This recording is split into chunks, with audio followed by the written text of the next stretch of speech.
welcome to the Everyday Show. I am Pepper Bower, your host. I have with me one of my good friends, Carlton, and today we will be talking about the recent election, since I know that's everyone's favorite topic. For those of you who are claiming Donald Trump is not your president, you can claim all you want, but that's the same thing as saying that that's not my final grade. Trump is still going to be president, and you're still going to fail the class. As everyone should know by now, Donald Trump is unfortunately our new president of the United States. I swear it's a nightmare, and I will wake up, but I don't. And all I do is scream. I scream every time. God. Carlton, how do you feel about this? I feel very great about the election results. I think that Donald Trump is exactly what we need in the White House. It's been proven that what we have going on now is not working, and I think that this little bit of differentiation will have a positive effect on our country. Wrong. But okay. You're a woman. Right. Okay. And you voted for Trump. Yes. Why would you vote for someone who's degraded so many women, different races, and cultures? Are you stupid? No, actually I'm not. You can look at a large variety of examples that show that Donald Trump actually supports women in the workforce, and I think that a prime example of that is that his daughter, Ivanka, runs his company. I don't think that he would turn that over to the hands of a woman if he didn't see that women were fit to take on big roles in the workforce like that. He is a real businessman, and he knows profits and profitability. Okay, but how does that justify his ability to run the country and represent America as a whole? Donald Trump seems to only be good at making deals, buying buildings, and plastering his name on everything. So please explain to me how that justifies that he should run our country. Well, I think that Donald Trump stands for... Wrong. Oh. He stands for smaller government and less taxes, and this means that there's going to be less taxes for everybody who pays taxes. He's an expert builder. He knows the poor state of our roads and the conditions of our bridges and airports, etc., and he's going to rebuild them and at the same time create real jobs. When he lowers these taxes, he's going to stimulate the whole entire economy, and we've been stagnant for years now under President Obama.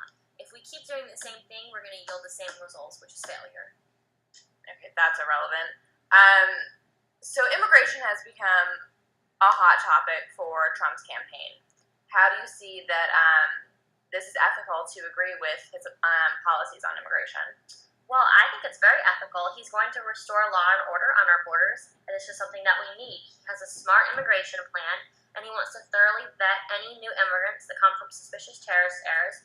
In fact, Hillary Clinton wanted to let in 550% more refugees than President Obama with no documentation for them. He wants to set up safe zones near their homes until they can return. I find that to be pretty ethical. Okay. Carlton, Donald Trump is an embarrassment. He literally said, grab her by the feet, and followed up by calling it locker room talk.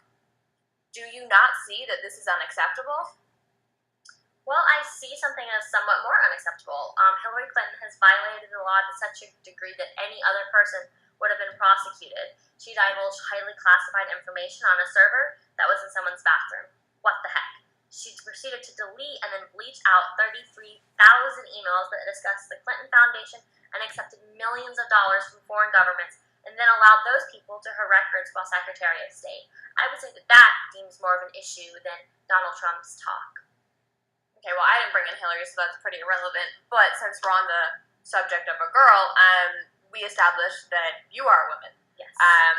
So please explain to me how you feel about having a president who can't even respect you as one when he says, grab her by... Just recently been brought up by Donald Trump's opponent in order to destroy him in the election. It seems that the past 20, 30 years that Donald Trump's been a main person in our country. No one's had a problem with his actions or anything that he said. So it's quite interesting that all of a sudden when he decides to run for office, these things that no one had a problem with before are brought up now. So recently, Donald Trump and Kanye West got together. Did you know of this? I have not heard of that.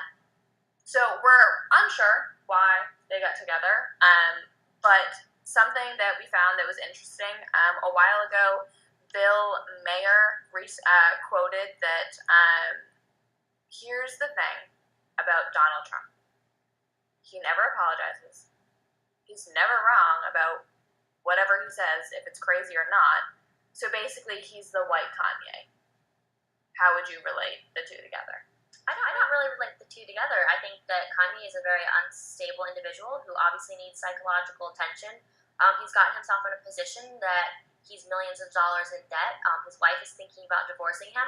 And I don't see that this relates to Trump at all. He's built a very successful business for himself. He's not in any form of debt. He's now been elected as our president. So I would say that the two really have no relation aside from the fact that they may share friendly contact and decided to meet.